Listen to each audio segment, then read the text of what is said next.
शिरसा देवं गौरीपुत्रं विनायकं भक्तावासं स्मरेन् नित्यम्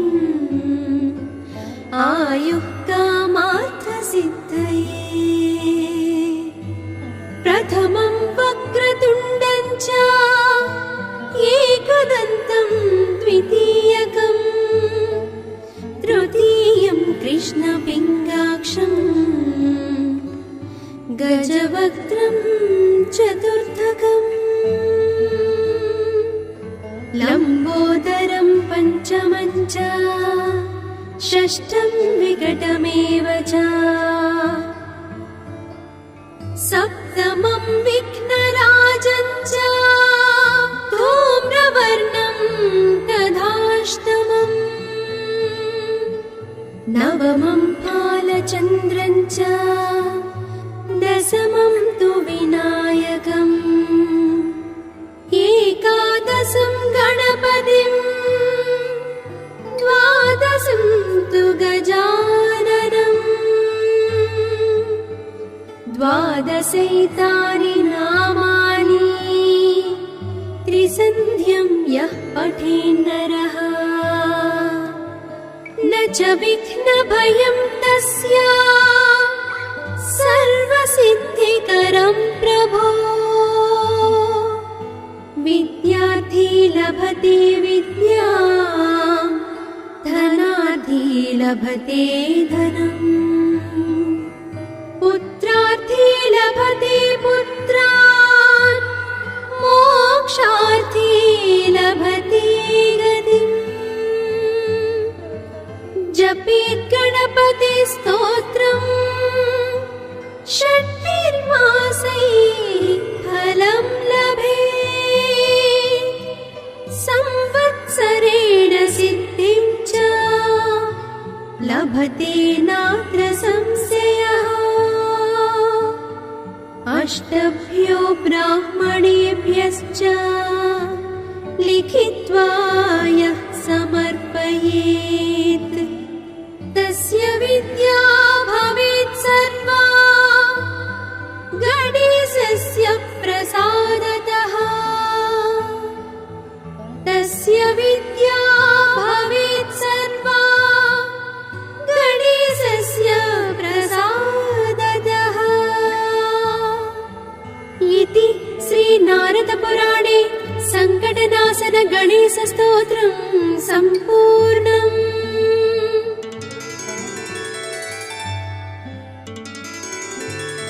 प्रणम्य शिरसा देवं गौरीपुत्रं विनायकं भक्तावासं स्मरेन् नित्यम् आयुः कामार्थसिद्धये। प्रथमं वक्रतुण्डं च एकदन्तं द्वितीयकं तृतीयं कृष्णपिङ्गाक्षं गजवक्त्रं चतुर्थकम्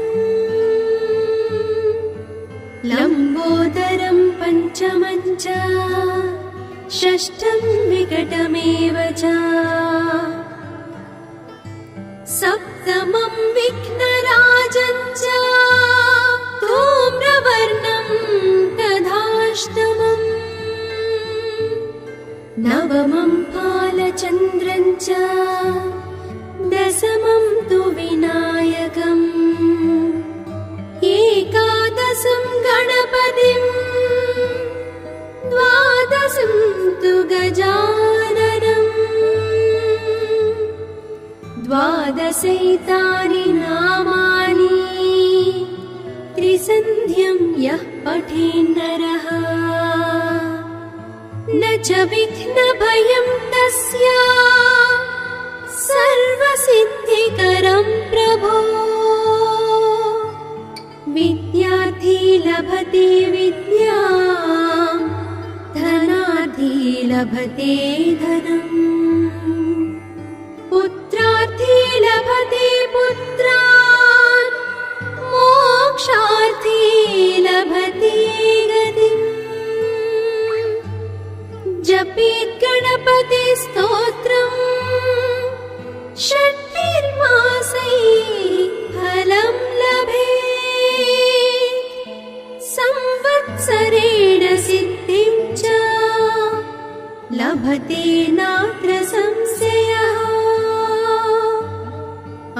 अष्टभ्यो ब्राह्मणेभ्यश्च लिखित्वा यः समर्पयेत् तस्य विद्या भवेत् सर्वा गणेशस्य प्रसादतः। तस्य विद्या भवेत् सर्वा गणेशस्य प्रसादतः। इति श्रीनारदपुराणे सङ्कटनाशन गणेशस्तोत्रं सम्पूर्णम्।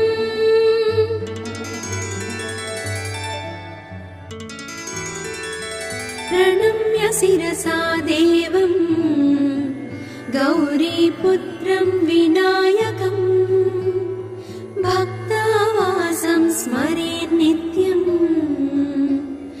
आयुः कामार्थसिद्धये।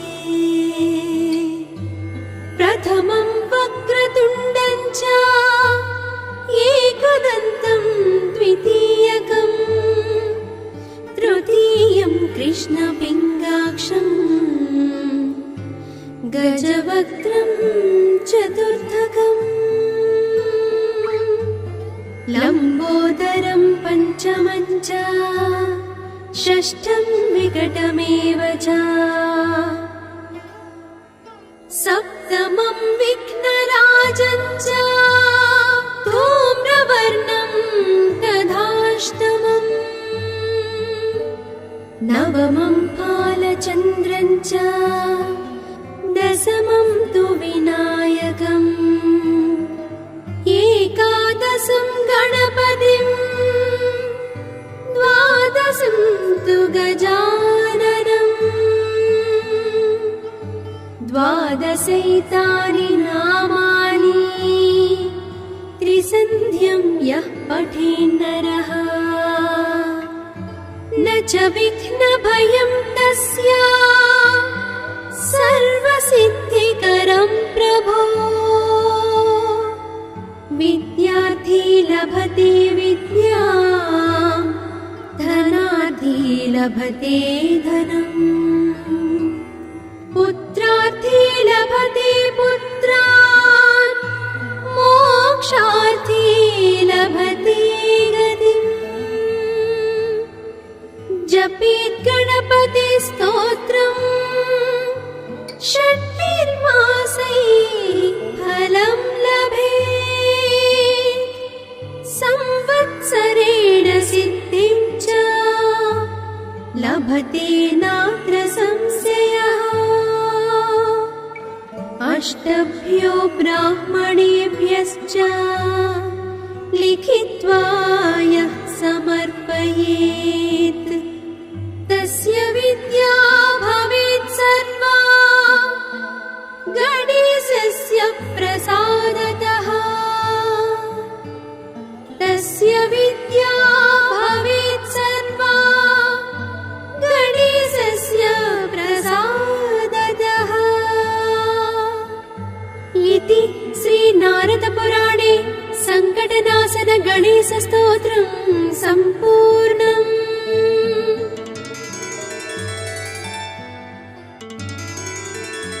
प्रणम्य शिरसा देवं गौरीपुत्रं विनायकं भक्तावासं स्मरेत् नित्यम् आयुः कामार्थसिद्धये। प्रथमं वक्रतुण्डं च एकदन्तं द्वितीयकम् तृतीयं कृष्णपिङ्गाक्षं गजवक्त्रं चतुर्थकम् लम्बोदरं पञ्चमं च षष्ठं विकटमेव च सप्तमं विघ्नराजं च धूम्रवर्णं तथाष्टमम् नवमं फालचन्द्रं च दशमं तु विनायकम् एकादशं गणपतिं द्वादशं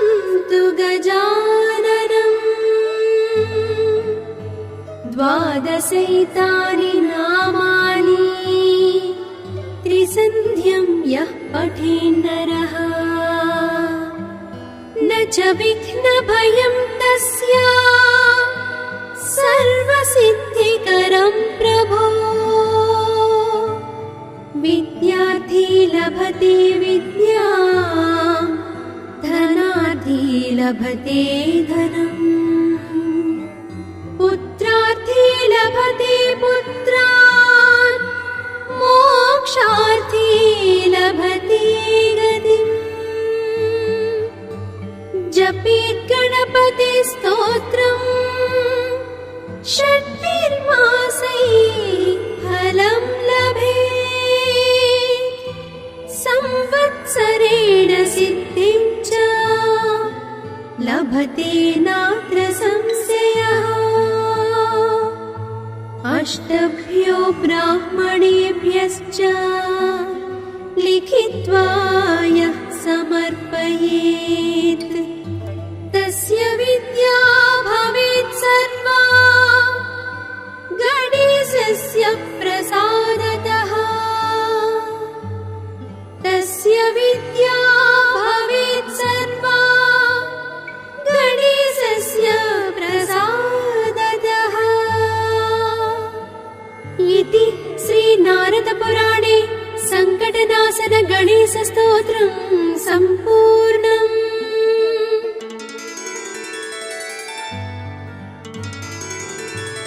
प्रणम्य शिरसा देवं गौरीपुत्रं विनायकं भक्तावासं स्मरेन् नित्यम्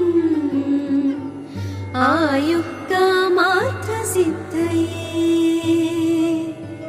प्रथमं वक्रतुण्डं च एकदन्तं द्वितीयकम् तृतीयं कृष्णपिङ्गाक्षं गजवक्त्रं चतुर्थकम् लम्बोदरं पञ्चमं च षष्ठं विकटमेव च सप्तमं विघ्नराजं च धूम्रवर्णं तथाष्टमम् नवमं फालचन्द्रं च दशमं तु विनायकम् एकादशं गणपतिं द्वादशं तु गजाननम्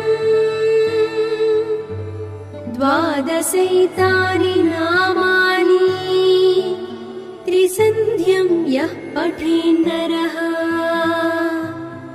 न च विघ्नभयं तस्य सर्वसिद्धिकरं प्रभो विद्यार्थी लभते विद्यां धनार्थी लभते धनम् पुत्रार्थी लभते पुत्रान् मोक्षार्थी लभते गतिम् जपेत् गणपति स्तोत्रम् षट्भिर्मासैः फलं लभेत्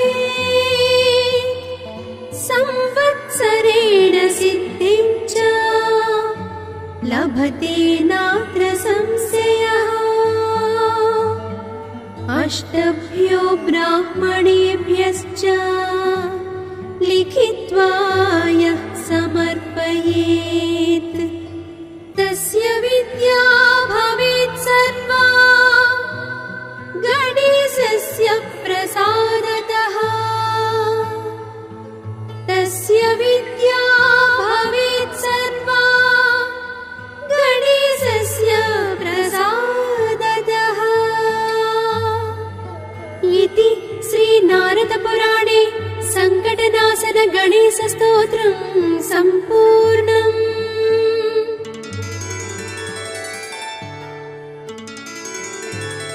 प्रणम्य शिरसा देवं गौरीपुत्रं विनायकं भक्तावासं स्मरेन् नित्यम्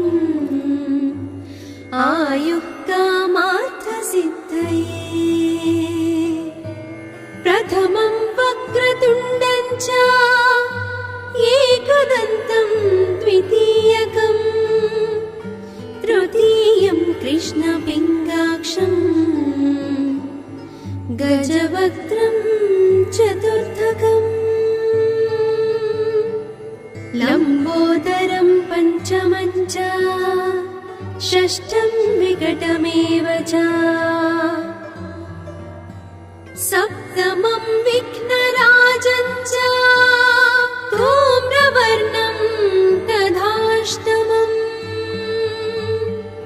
नवमं फालचन्द्रं च दशमं तु विनायकम् एकादशं गणपतिं द्वादशं तु गजाननम्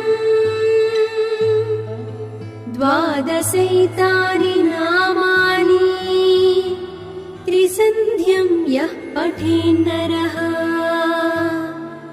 न च विघ्नभयं तस्य सर्वसिद्धिकरं प्रभो विद्यार्थी लभते विद्यां धनार्थी लभते धनम् पुत्रार्थी लभते पुत्रान् मोक्षार्थी लभते गतिम् जपेत् गणपति स्तोत्रम् षट्भिर्मासैः फलं लभेत् संवत्सरेण सिद्धिं च लभते नात्र संशयः अष्टभ्यो ब्राह्मणेभ्यश्च लिखित्वा यः समर्पयेत् तस्य विद्या भवेत् सर्वा गणेशस्य प्रसादतः तस्य विद्या भवेत् सर्वा गणेशस्य प्रसादतः इति श्रीनारदपुराणे सङ्कटनाशन गणेशस्तोत्रं सम्पूर्णम्।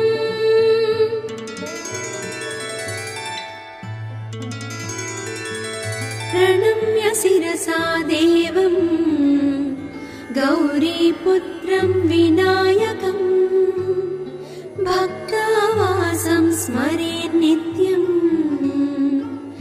आयुः कामार्थसिद्धये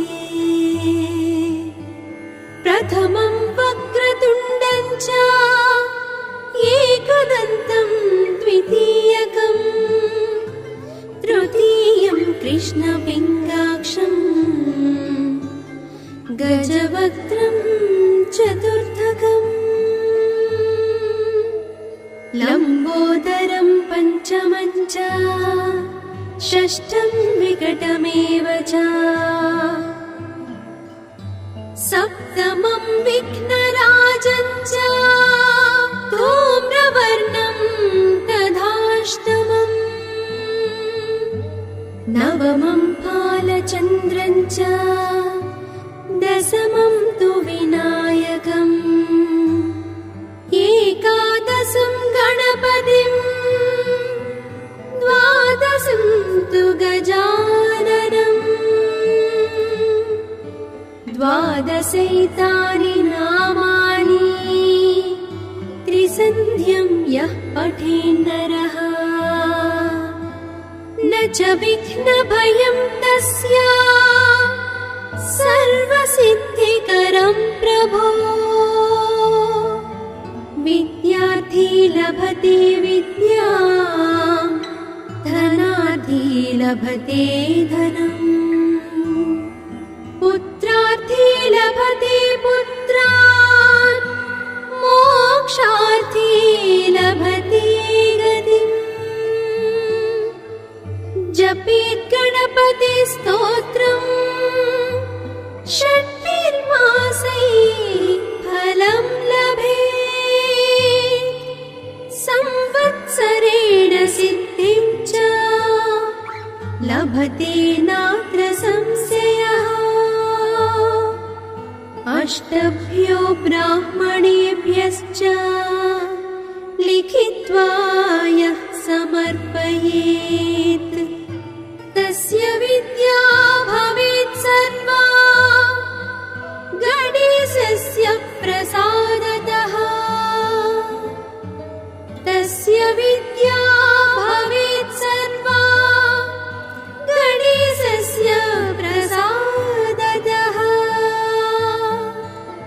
इति श्रीनारदपुराणे सङ्कटनाशन गणेशस्तोत्रं सम्पूर्णम्।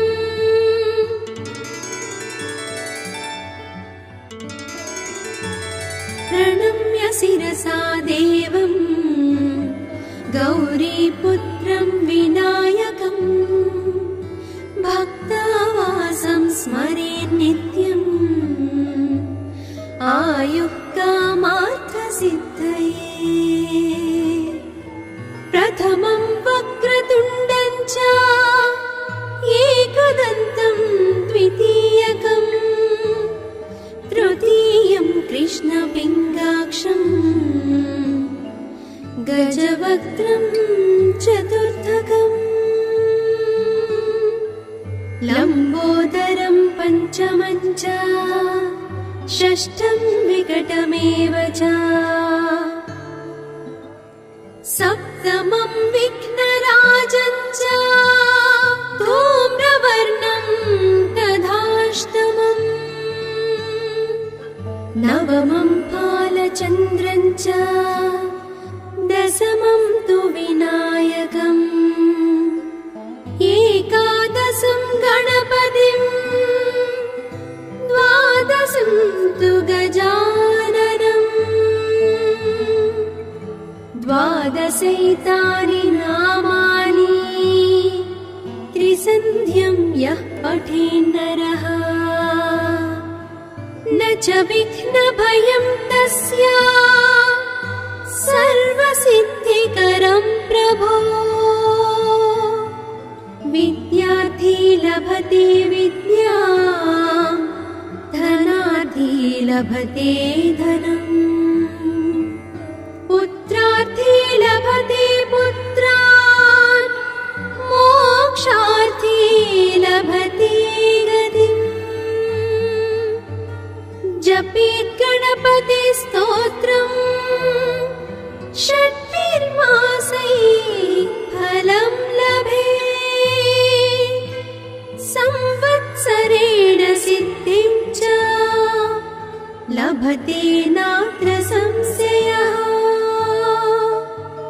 अष्टभ्यो ब्राह्मणेभ्यश्च लिखित्वा यः समर्पयेत् तस्य विद्या भवेत् सर्वा गणेशस्य प्रसादतः। तस्य विद्या भवेत् सर्वा गणेशस्य प्रसादतः इति श्रीनारदपुराणे सङ्कटनाशन गणेशस्तोत्रं सम्पूर्णम्।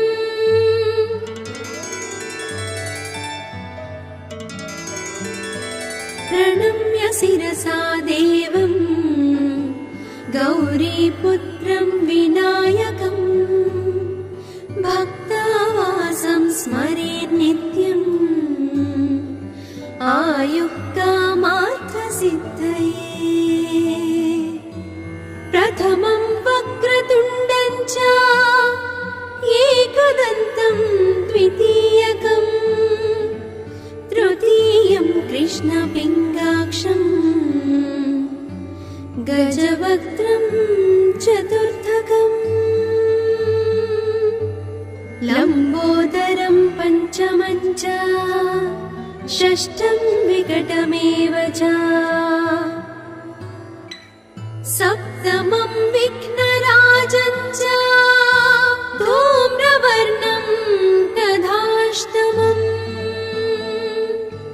नवमं फालचन्द्रं च दशमं तु विनायकम् एकादशं गणपतिं द्वादशं तु गजाननम् द्वादशैतानि नामानि त्रिसन्ध्यं यः पठेन्नरः न च विघ्नभयं तस्य सर्वसिद्धिकरं प्रभो।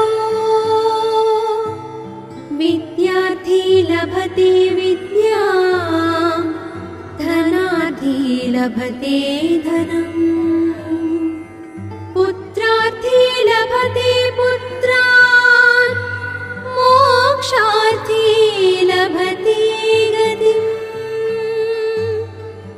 जपेत् गणपति स्तोत्रम् षट्भिर्मासैः फलं लभेत् संवत्सरेण सिद्धिं च लभते नात्र संशयः अष्टभ्यो ब्राह्मणेभ्यश्च लिखित्वा यः समर्पयेत् तस्य विद्या भवेत् सर्वा गणेशस्य प्रसादतः तस्य विद्या भवेत् सर्वा गणेशस्य प्रसादतः इति श्रीनारदपुराणे सङ्कटनाशन गणेशस्तोत्रं सम्पूर्णम्।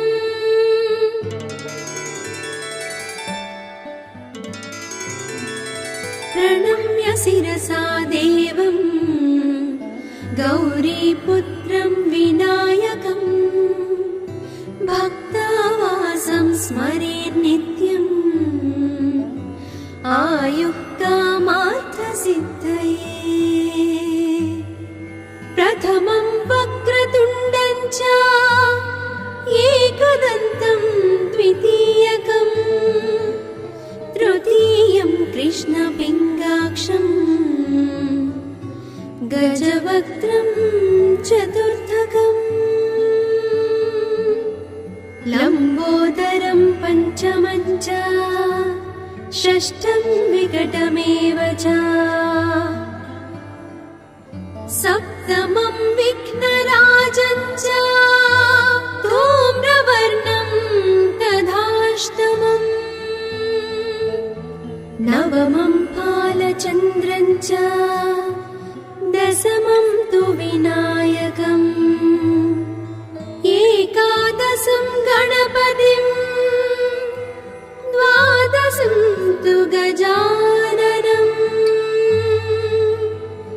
द्वादशैतानि नामानि त्रिसन्ध्यं यः पठेन्नरः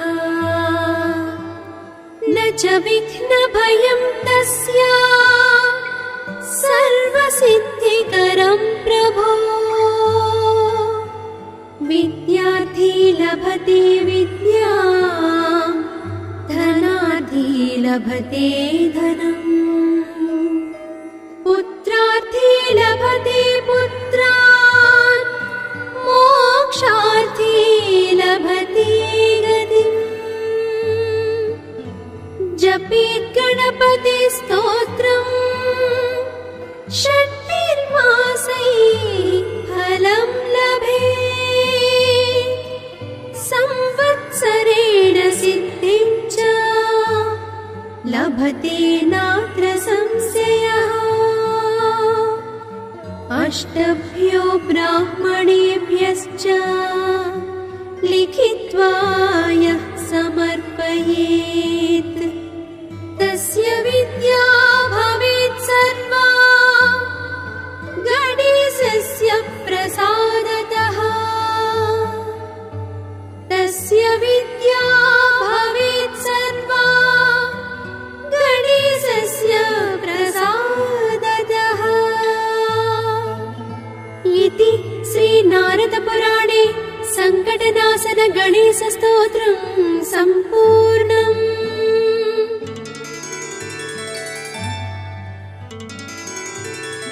प्रणम्य शिरसा देवं गौरीपुत्रं विनायकं भक्तावासं स्मरेत् नित्यम् आयुः कामार्थसिद्धये प्रथमं वक्रतुण्डं च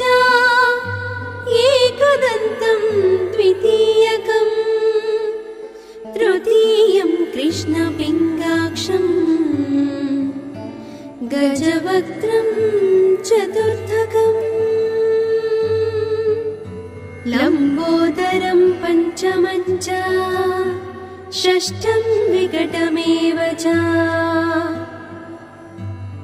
सप्तमं विघ्नराजं च धूम्रवर्णं तथाष्टमम्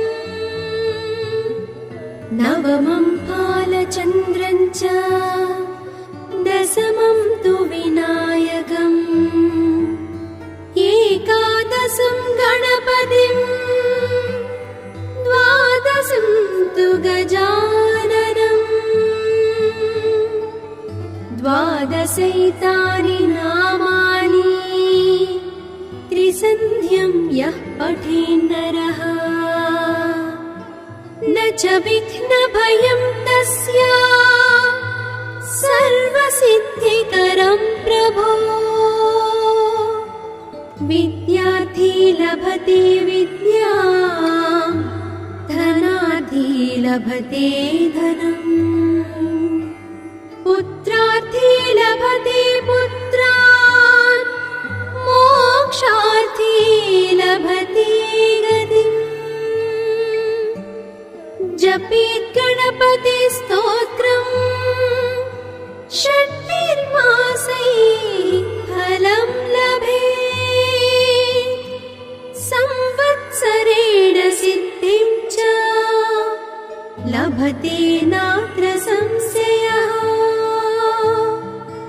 अष्टभ्यो ब्राह्मणेभ्यश्च लिखित्वा यः समर्पयेत् तस्य विद्या भवेत् सर्वा गणेशस्य प्रसादतः तस्य विद्या भवेत् सर्वा गणेशस्य प्रसादतः इति श्रीनारदपुराणे सङ्कटनाशन गणेशस्तोत्रं सम्पूर्णम्।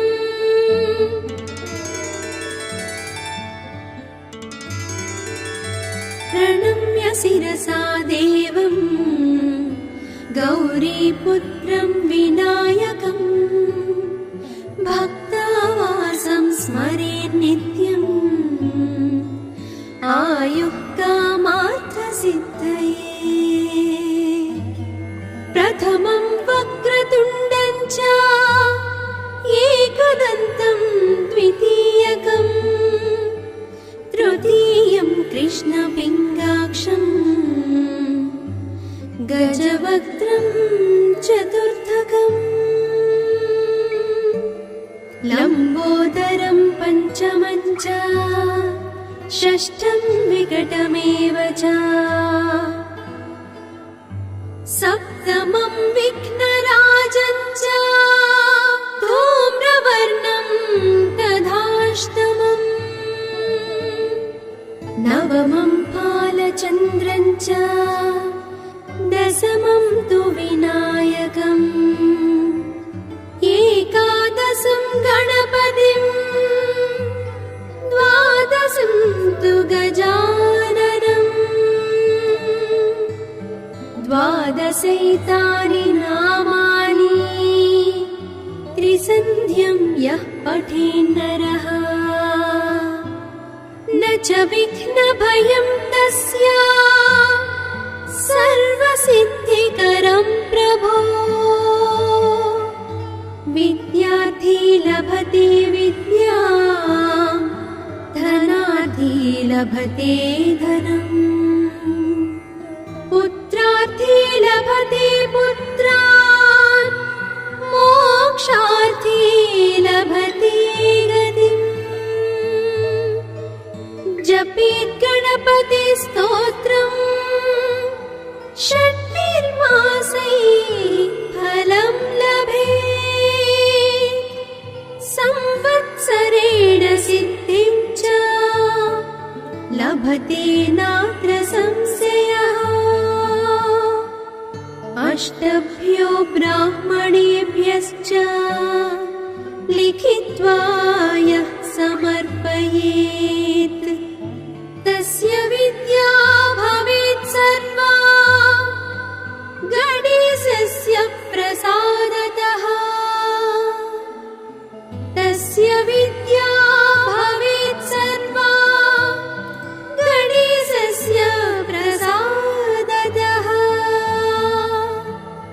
इति श्रीनारदपुराणे सङ्कटनाशन गणेशस्तोत्रं सम्पूर्णम्।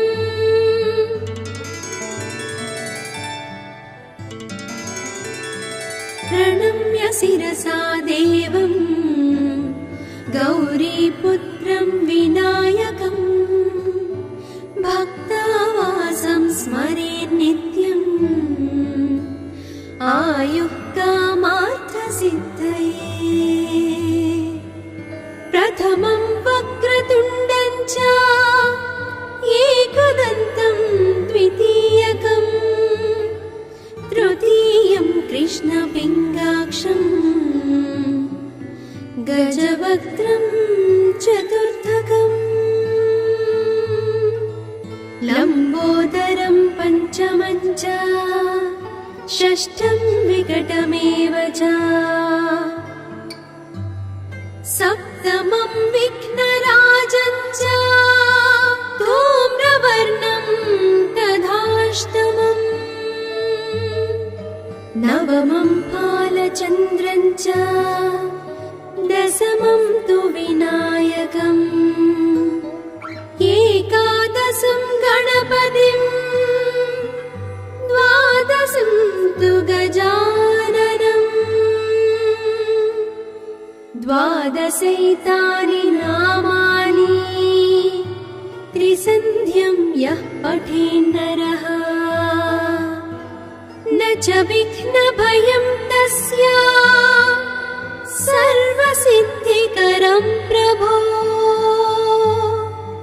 विद्यार्थी लभते विद्यां धनार्थी लभते धनम् पुत्रार्थी लभते पुत्रान् मोक्षार्थी लभते गतिम्। जपेत् गणपति स्तोत्रम् षट्भिर्मासैः फलं लभेत् संवत्सरेण सिद्धिं च लभते नात्र संशयः। अष्टभ्यो ब्राह्मणेभ्यश्च लिखित्वा यः समर्पयेत् तस्य विद्या भवेत् सर्वा गणेशस्य प्रसादतः। तस्य विद्या भवेत् सर्वा गणेशस्य प्रसादतः इति श्रीनारदपुराणे सङ्कटनाशन गणेशस्तोत्रं सम्पूर्णम्।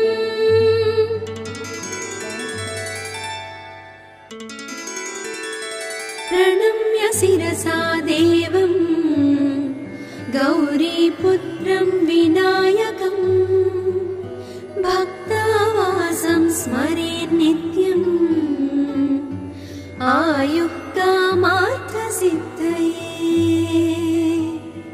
प्रथमं वक्रतुण्डं च एकदन्तं द्वितीयकम् तृतीयं कृष्णपिङ्गाक्षं गजवक्त्रं चतुर्थकम् लम्बोदरं पञ्चमं च षष्ठं विकटमेव च सप्तमं विघ्नराजं च धूम्रवर्णं तथाष्टमम् नवमं फालचन्द्रं च दशमं तु विनायकम् एकादशं गणपतिं द्वादशं तु गजाननम् द्वादशैतानि नामानि त्रिसन्ध्यं यः पठेन्नरः न च विघ्नभयं तस्य सर्वसिद्धिकरं प्रभो। विद्यार्थी लभते विद्यां धनार्थी लभते धनम् पुत्रार्थी लभते पुत्रान् मोक्षार्थी लभते गतिम् जपेत् गणपति स्तोत्रम् षट्भिर्मासैः फलं लभेत् संवत्सरेण सिद्धिं च लभते नात्र संशयः अष्टभ्यो ब्राह्मणेभ्यश्च लिखित्वा यः समर्पयेत् तस्य विद्या भवेत् सर्वा गणेशस्य प्रसादतः तस्य विद्या भवेत् सर्वा गणेशस्य प्रसादतः इति श्रीनारदपुराणे सङ्कटनाशन गणेशस्तोत्रं सम्पूर्णम्।